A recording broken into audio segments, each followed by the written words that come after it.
Good morning and a warm greeting from Antonio Carbonelli, Brescia, Italy. We have seen the fables of the economists. We've also seen the assumptions of economists prior to Adam Smith. Let's see today the solution of the riddle about the mystery of the source of profits. As I show at point 368 of my book Rethinking Economics, Plato, in the second book of his Republic, brilliantly sees that the division of labor in society is because each of us is not self-sufficient. Milton Friedman, that today it takes less than one man out of 20 to feed millions of inhabitants. So let's take 10 people with equal relations between them.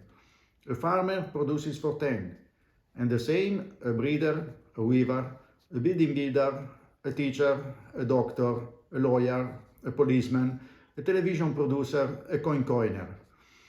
Let's imagine that each one of them, or rather each productive sector, produces his goods or services for 10, and that it pockets the remuneration for the goods or services he produces or he lends to the other 9.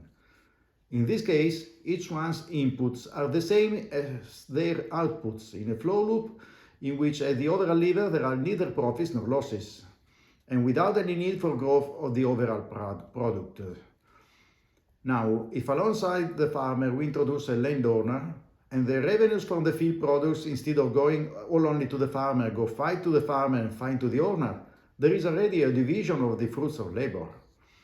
If the owner has field to employ 2 farmers instead of just 1, or 10 farmers instead of just 1, the distribution is even more different. And if with a greater division of labor in society, we also introduce a merchant of grain or food in general, a banker, a speculator on prices, the distribution of profits varies even more. The point is that where there are surpluses with respect to individual production and there is no absolute equality in their distribution, that is always, there are profits for someone, without any need for growth of the overall product. And please don't tell me like Malthus that if population grows there is poverty for everyone.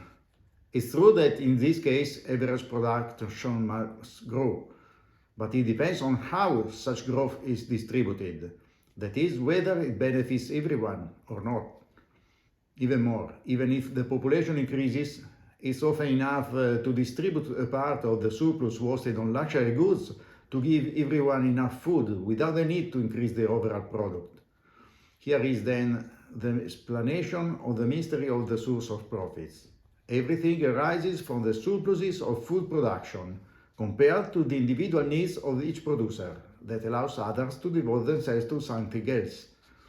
As they already see the Italian and French economists prior both to Adam Smith and the Industrial Revolution, an industrial revolution that determined only a technological modification. China, coincidentally, now starts again from that point. And here, both for each country and for the whole world, we destroy the need for an infinite economic growth, supposed by Schumpeter and uncritically received by Stiglitz himself. And ultimately, we destroy the microeconomics. That means the economic analysis on the origin of profits. Well, next month, let's begin our dismantling also macroeconomics. That means our detecting also the mystery of the origin of crisis. Meanwhile, thank you for listening and goodbye.